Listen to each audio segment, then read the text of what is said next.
नमस्कार। Sanskrit online classes में आप सभी का स्वागत है। पिछली क्लास में हमने श्रीमद् भगवत गीता के द्वितीय अध्याय के अंतर्गत भगवान श्री कृष्ण और अर्जुन के संवाद में कर्म योग के ऊपर हम चर्चा कर रहे थे। उससे पहले हमने ज्ञान योग से संबंधित बातों के ऊपर चर्चा की थी।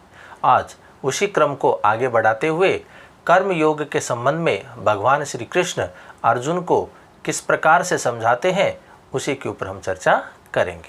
तो आइए शुरू करते हैं। हमारा कर्म योग के संदर्भ में अगला जो श्लोक है, पद्य है, वो इस प्रकार से है कि भगवान श्री कृष्ण कहते हैं, अर्जुन से कहते हैं, क्या कहते हैं कि यावानर्थ उदपाने सर्वतः संप्लुतोदके तावान सर्वेषु वेदेषु ब्राह्मणस्य विजानतः। यहाँ भगवान श्री कृष्ण अर्जुन से कहते हैं कि हे अर्जुन, पूरी तरह से अर्थात सब ओर से परिपूर्ण जलाशय को प्राप्त होने पर, सब ओर से परिपूर्ण जलाशय के प्राप्त होने पर छोटे जलाशय में या छोटे तालाब में जो प्रयोजन रह जाता है, वैसे ही उस ब्रह्म रूप तत्व को जानने वाले ब्राह्मण का वेद में वही प्रयोजन रह जाता है। अब यहाँ पर स्थिति है, एक तरफ तो स्थिति बताई गई है उस ब्रह्म तत्व की और दूसरी तरफ स्थिति बताई है वेद की। हमारे लिए वेद जो होते हैं वो श्रेष्ठ होते हैं, सर्वमान्य होते हैं, लेकिन जो ब्रह्म तत्व को जान लेता है, ब्रह्म तत्व को जानने वाला जो ब्राह्मण होता है, जो ज्ञानी होता है, उसके लिए वेद जो होते हैं वो तुच्छ हो जाते हैं। क्योंकि वेद से भी जो श्रेष्ठ है, ब्रह्म तत्व का जो ज्ञान है, वह यदि व्यक्ति प्राप्त कर लेता है तो उस वेद का प्रयोजन उसके जीवन में कुछ भी नहीं रहता है। इसका उदाहरण दिया है कि चारों ओर से परिपूर्ण जलाशय की प्राप्ति होने पर छोटे जलाशय का जो प्रयोजन होता है, अब देखिए जिसको इतना बड़ा जलाशय प्राप्त हो गया जो पूरी तरह से जल से भरा हुआ है, तो ऐसे उस व्यक्ति के लिए इस छोटे तालाब का क्या प्रयोजन रहता है। तो वही स्थिति है, जो इस ब्रह्म तत्व को जान लेता है उसके लिए वेद जो होते हैं उनका अधिक प्रयोजन नहीं रह जाता है। तो यहाँ भगवान श्री कृष्ण जो हैं वो अर्जुन को यही समझाते हैं कि उस ब्रह्म तत्व की यदि व्यक्ति को प्राप्ति हो जाती है तो वह इस संसार में और परलोक में दोनों ही जगह या सर्वत्र ही जो जन्म और मृत्यु का जो कर्म बंधन है उस बंधन से वह मुक्त हो जाता है और वह ब्रह्म में क्या हो जाता है, लीन हो जाता है, अर्थात ईश्वर में वह समा जाता है। तो इसी बात को भगवान श्री कृष्ण जो है वो अर्जुन को समझा रहे हैं। वो कहते हैं कि तुम्हारे सामने जो है वो मात्र एक शरीर है, आत्मा जो होती है वो अमर होती है, वह कभी भी नहीं मरती, कभी भी वह नष्ट नहीं होती है। इस तरह तुम्हारे मन में जो मोह है इनके प्रति उत्पन्न हो गया है, उस मोह का परित्याग करके तुम्हें युद्ध करना चाहिए। तो ऐसी स्थिति में कर्म योग से संदर्भ में कर्म योग के संदर्भ में जो बातें भगवान श्री कृष्ण कहते हैं उसमें ब्रह्म तत्व और वेद से संबंधित अर्थात इन दोनों को माध्यम बना करके वो उस अर्जुन को संदेश देना चाहते हैं। तो यहाँ भगवान श्री कृष्ण अर्जुन से कहते हैं कि सब ओर से परिपूर्ण जलाशय के प्राप्त होने पर छोटे जलाशय में मनुष्य का जितना प्रयोजन रह जाता है, वैसा ही ब्रह्म को तत्व या ब्रह्म रूप तत्व को जानने वाले ब्राह्मण का वेद में उतना ही प्रयोजन रह जाता है।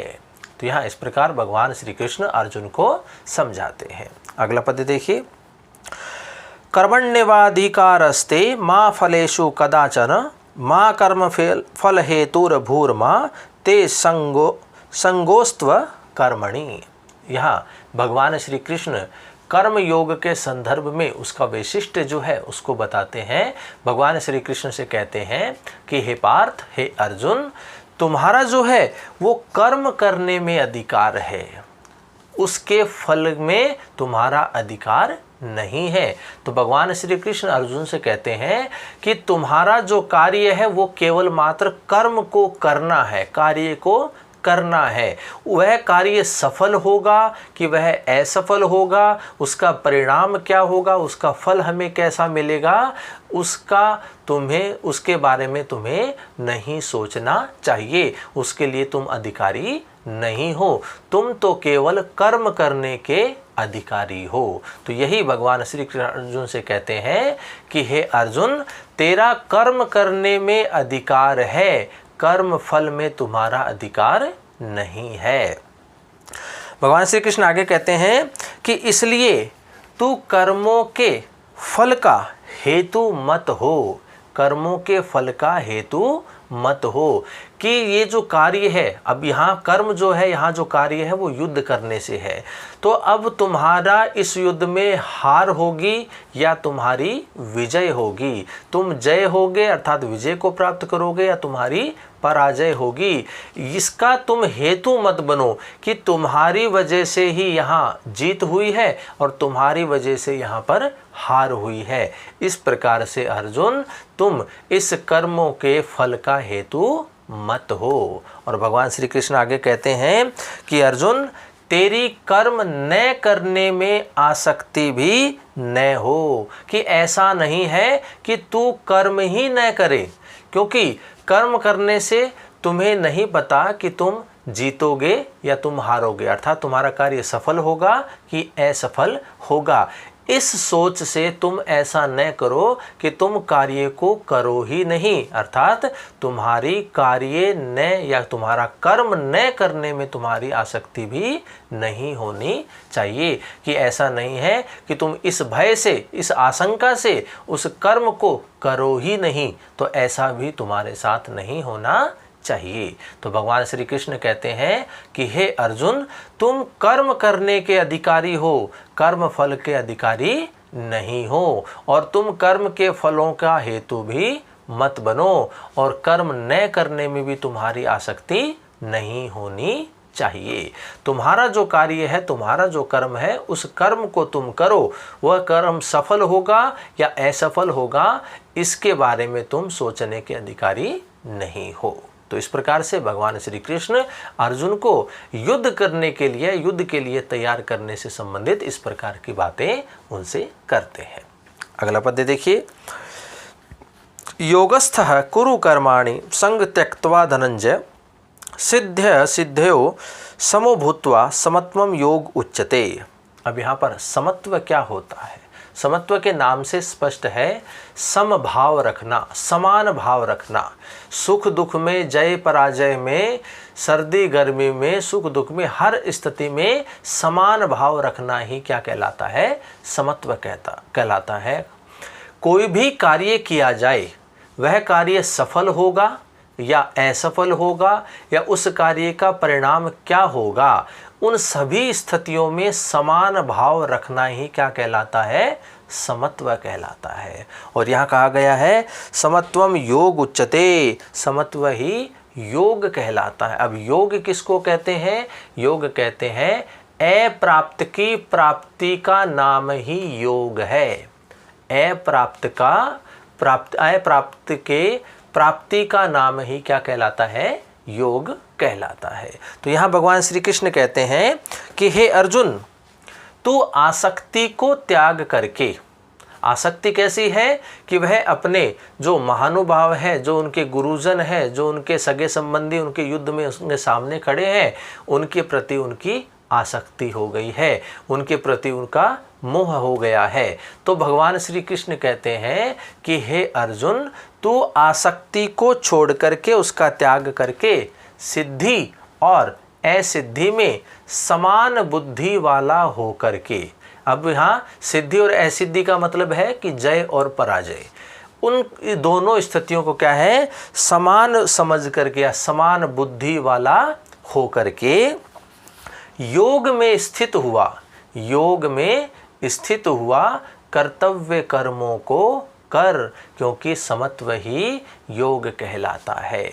अब यहाँ पर भगवान श्री कृष्ण अर्जुन से कहते हैं कि तू जो सिद्धि है, जो असिद्धि है, जो जय है, जो पराजय है, यहाँ युद्ध का परिणाम क्या होगा, उन स्थितियों को समान समझ करके, समान रूप से मान करके, हम कहें कि समान बुद्धि वाला हो करके योग में स्थित हुआ कर्तव्य कर्मों को कर। अर्थात तुम्हारा जो कर्तव्य है, तुम्हारा जो कर्म है, तुम्हारा जो धर्म है, क्षत्रिय जो धर्म है, उस धर्म का पालन तुम्हें करना चाहिए। और तुम्हारा कर्म है युद्ध करना और युद्ध में विजय को प्राप्त करना। तो यहाँ भगवान श्री कृष्ण अर्जुन से कहते हैं कि तू अपने कर्तव्य कर्मों को कर, कि तुम्हारा जो कर्तव्य है उस कर्तव्य को तुम पूर्ण करो, और सिद्धि और असिद्धि को समान रूप से मान करके, अर्थात समान बुद्धि, उन दोनों के प्रति समान बुद्धि वाला होकर के तू अपने कर्तव्यों को कर। और उससे पहले तुम्हारी जो आसक्ति है इन लोगों के प्रति, उन आसक्ति का तुम्हें परित्याग करना चाहिए। तो श्री कृष्ण अर्जुन से कहते हैं कि हे अर्जुन, आसक्ति को छोड़ करके और सिद्धि एवं असिद्धि के प्रति समान बुद्धि वाला होकर के अपने कर्तव्य कर्मों को कर, क्योंकि समत्व ही योग कहलाता है। और समत्व की परिभाषा है कि जो कुछ कार्य किया जाए वह सफल होगा, अर्थात पूर्ण होगा या अपूर्ण होगा, उस कार्य का परिणाम क्या होगा, इन सभी के प्रति समान भाव रखना ही समत्व कहलाता है। और अप्राप्ति की प्राप्ति का नाम ही योग कहलाता है। तो इस प्रकार से समान बुद्धि रखना ही समत्व कहलाता है। प्रत्येक परिस्थिति कैसी भी हो, अच्छी हो, बुरी हो, समान भाव उसके प्रति रखना चाहिए। तो यही बात भगवान श्री कृष्ण अर्जुन को समझाते हैं। अगला पद्य देखिए, बुद्धि युक्तो जहातिह उभे सुकृत दुष्कृते तस्माद् योगाय युजस्व योगः कर्मसु कौशलम। तो यहाँ भगवान श्री कृष्ण अर्जुन से कहते हैं कि समबुद्धि युक्त, असमबुद्धि का मतलब है कि समान भाव रखने वाला, ऐसी बुद्धि है जिसकी, कि समबुद्धि युक्त जो व्यक्ति होता है, पुरुष होता है, वह पाप और पुण्य, क्योंकि व्यक्ति के या तो पुण्य होते हैं या व्यक्ति के द्वारा किए गए पाप होते हैं, तो वो भगवान श्री कृष्ण अर्जुन से कहते हैं कि समबुद्धि युक्त पुरुष या व्यक्ति पाप और पुण्य दोनों का इसी लोक में परित्याग करता है या परित्याग कर देता है, उनको छोड़ देता है, अर्थात उनसे वह मुक्त हो जाता है। जो समबुद्धि से युक्त होता है ऐसा व्यक्ति इसी लोक में, इसी संसार में पाप और पुण्य के बंधन से वह मुक्त हो जाता है। तो इसलिए वे भगवान श्री कृष्ण अर्जुन से कहते हैं कि तू भी समान बुद्धि वाला होकर के अपने कर्तव्य कर्मों को कर। तो क्योंकि जो समबुद्धि से युक्त होता है ऐसा व्यक्ति इसी संसार में, इसी लोक में पाप और पुण्य के बंधनों से वह मुक्त हो जाता है, वह उनका परित्याग कर देता है। आगे भगवान श्री कृष्ण कहते हैं कि इसलिए हे अर्जुन, तुम समत्व रूप होकर के अपने कार्यों को करो, अपने कर्मों को करो, क्योंकि योग ही कर्मों में कुशलता है, अर्थात कर्म बंधन से छूटने का एकमात्र उपाय है। यदि व्यक्ति इस कर्म बंधन से मुक्त होना चाहिए, कर्म बंधन का मतलब हो गया बार बार जन्म लेना, बार बार मृत्यु को प्राप्त होना, और व्यक्ति के जो पाप पुण्य आदि जो है उनसे यदि व्यक्ति को मुक्त होना है, छूटना है, इनका परित्याग करना है, तो व्यक्ति को समबुद्धि से युक्त होना पड़ेगा, क्योंकि समबुद्धि ही जो है वो एकमात्र इस कर्म के बंधनों से मुक्त कराने का उपाय है। तो भगवान श्री कृष्ण अर्जुन से यही कहते हैं कि समबुद्धि से युक्त होकर के अर्जुन तुम अपने कर्तव्य कर्मों को करो, क्योंकि यही एकमात्र उपाय है जो कि इस संसार में व्यक्ति को कर्म बंधनों से मुक्त कराता है। तो यहाँ भगवान श्री कृष्ण अर्जुन को इसी प्रकार से समझाते हैं। अगला पद्य देखिए। कर्मजं बुद्धि युक्ता ही फलम त्यक्त्वा मनीषिणः जन्म बंधन विनिर्मुक्तः पदम गच्छन्ति यमानम। यहाँ भगवान श्री कृष्ण अर्जुन से कहते हैं, क्योंकि समबुद्धि से युक्त जो ज्ञानी जन होते हैं, जिनकी बुद्धि समबुद्धि होती है, अर्थात जो प्रत्येक परिस्थिति में समान भाव रखते हैं, तो ऐसे जो ज्ञानी जन होते हैं वो कर्मों से उत्पन्न होने वाले कर्म के फल है उनको परित्याग करके जन्म बंधन से मुक्त हो जाते हैं।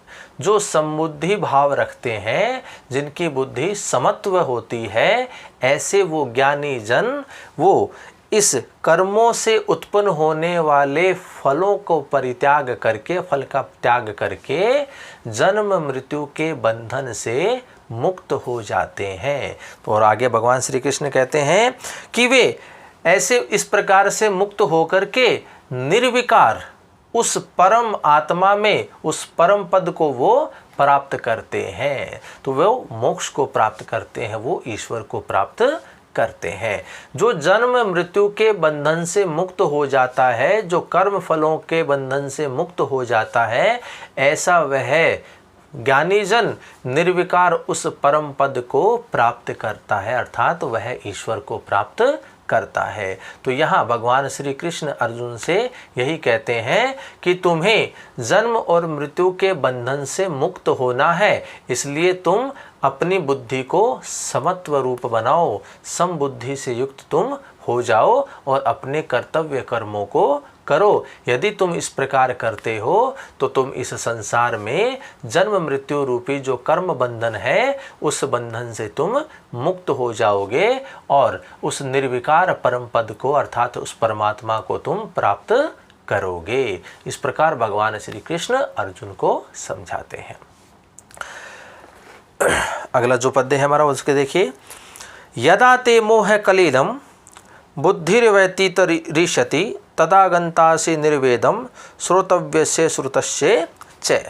अब भगवान श्री कृष्ण अर्जुन से कहते हैं कि जिस काल में अर्थात जिस समय तुम्हारी बुद्धि मोह रूपी दल दल को पूरी तरह से पार कर जाएगी, भली भांति पार कर जाएगी। इसका मतलब है कि जब तुम्हारी बुद्धि मोह से बाहर हो जाएगी या मोह का त्याग कर देगी, तो ऐसी स्थिति में उस समय तू सुने हुए और सुनने में आने वाले, अर्थात जो तुमने पहले सुन रखा है और जो तुम आगे सुनोगे, ऐसे में आने वाले इस लोक और परलोक में या परलोक संबंधी सभी भोगों के वैराग्य से मुक्त हो जाओगे।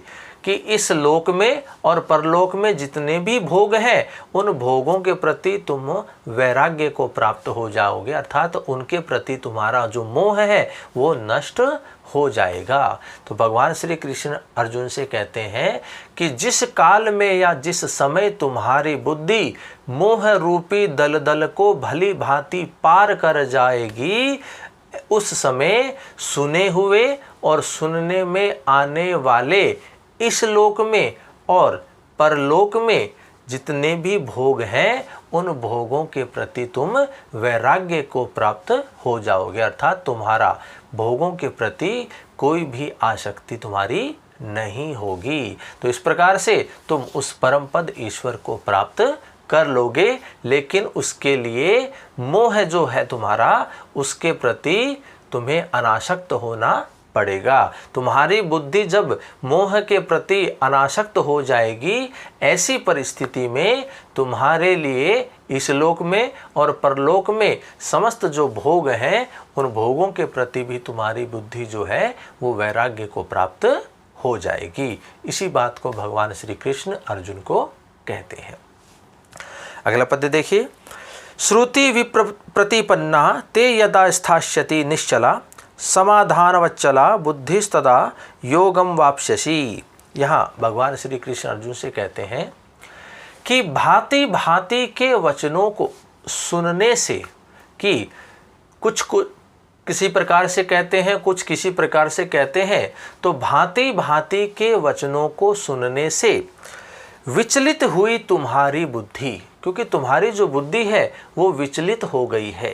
किसी ने कुछ कहा तो उस बात को तुमने स्वीकार कर लिया, किसी ने कुछ कहा तो उस बात को भी तुमने स्वीकार कर लिया है। इस प्रकार से भांति भांति के वचनों को सुनने से विचलित हुई तुम्हारी बुद्धि जब परमात्मा में अचल और स्थिर ठहर जाएगी, तब ऐसी स्थिति में, जब अभी तो तुम्हारी बुद्धि क्या है, विचलित हो चुकी है, लेकिन जिस समय जिस काल में तुम्हारी बुद्धि उस परमात्मा में अचल हो जाएगी, स्थिर होकर के ठहर जाएगी, तब तू योग को प्राप्त हो जाएगा। उस समय तू योग को प्राप्त होगा, अर्थात तेरा परमात्मा में नित्य संयोग हो जाएगा, अर्थात तुम्हें उस परमात्मा की प्राप्ति हो जाएगी।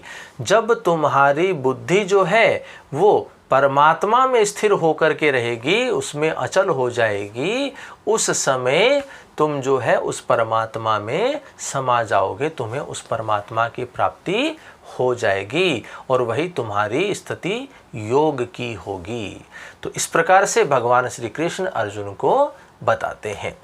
इतनी सब भगवान श्री कृष्ण से बातों को सुनने के पश्चात जो अर्जुन है वो स्थिर बुद्धि के बारे में जानना चाहता है कि जो स्थिर बुद्धि जो व्यक्ति होते हैं वो उनकी स्थिति किस प्रकार से होती है।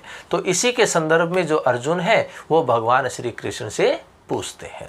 तो आगे के जो हमारे पद्य होंगे इस द्वितीय अध्याय में वो स्थिर बुद्धि से संबंधित होंगे, क्योंकि अर्जुन भगवान श्री कृष्ण से प्रश्न पूछता है कि स्थिर बुद्धि जो व्यक्ति होते हैं वो किस प्रकार के होते हैं, वो कैसे बैठते हैं, कैसे चलते हैं, कैसे बोलते हैं।